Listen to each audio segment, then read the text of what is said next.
एक राजा अपने राज्य से एक लंबी यात्रा के निकलता है तो सारे गांव वाले उन्हें पानी के जहाज तक छोड़ने आते हैं। तो राजा जैसे ही पानी के जहाज पर चढ़ता है तो उसके गांव का एक आदमी उनके पास आता है और उनसे कहता है कि राजा साहब, जब आप जंगल से होते हुए जाएंगे तब आपको जंगल में 2 फुट का आदमी मिलेगा और वह आदमी आपसे लड़ने के लिए चैलेंज करेगा, तो आप उसे जान से मारे बिना आगे मत बढ़ना।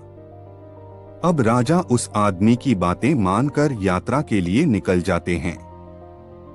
2 दिन बाद राजा जंगल में पहुंचते हैं। वो जैसे ही जंगल में पहुंचते हैं तो वह गांव का आदमी जो बोला था उन्हें 2 फुट का वह आदमी मिल जाता है और उसने राजा को लड़ने के लिए चैलेंज करता है। अब राजा उस 2 फुट आदमी से लड़ने के लिए तैयार हो गए और लड़ाई शुरू कर दी। थोड़ी ही देर में लड़ाई खत्म हुई और राजा जीत गया। लेकिन जब उसको जान से मारने की बारी आई तो राजा ने कहा, इस 2 फुट के आदमी को मारने में कैसी महानता। राजा ने उस 2 फुट आदमी को जिंदा छोड़कर आगे बढ़ गया। 2 दिन बीते, वह आदमी फिर राजा के सामने आया, लेकिन अब वह आदमी 4 फुट का था। उसने फिर से राजा को लड़ने के लिए चैलेंज किया। राजा ने चैलेंज एक्सेप्ट किया। लड़ाई खत्म हुई और राजा फिर जीत गया। लेकिन इस बार भी राजा ने उसे ये कहकर जिंदा छोड़ दिया कि इस आदमी को जान से मारने में कैसी महानता। 2 दिन बीते, वह आदमी फिर से राजा के सामने आया, लेकिन अब वह आदमी 6 फुट का हो गया था। उसने फिर से राजा को लड़ने के लिए चैलेंज किया। फिर लड़ाई शुरू हुई। फिर राजा जीत गया, लेकिन इस बार भी राजा ने उसे जिंदा छोड़ दिया।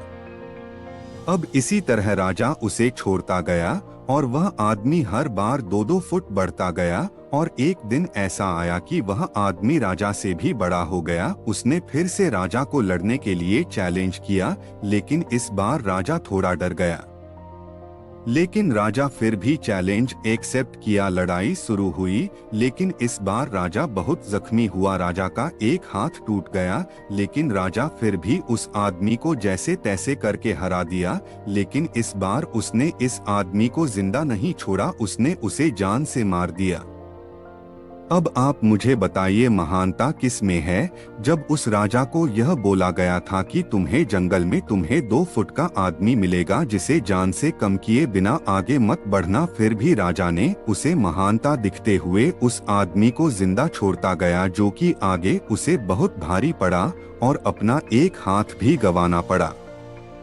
तो अब मैं आपसे कह रहा हूँ कि आपके जिंदगी में कितनी भी छोटी से छोटी प्रॉब्लम आए, उसे खत्म किए बिना आगे मत बढ़ना, क्योंकि कल को वही छोटी प्रॉब्लम आपके सामने बहुत बड़ी बनकर आ जाएगी और इन छोटी छोटी प्रॉब्लम को सॉल्व करने से आपको एक्सपीरियंस होता है और बाद में आपकी जिंदगी में कितनी भी बड़ी प्रॉब्लम क्यों ना आ जाए, आप उसे भी बड़े आराम से सॉल्व करके आगे बढ़ जाना।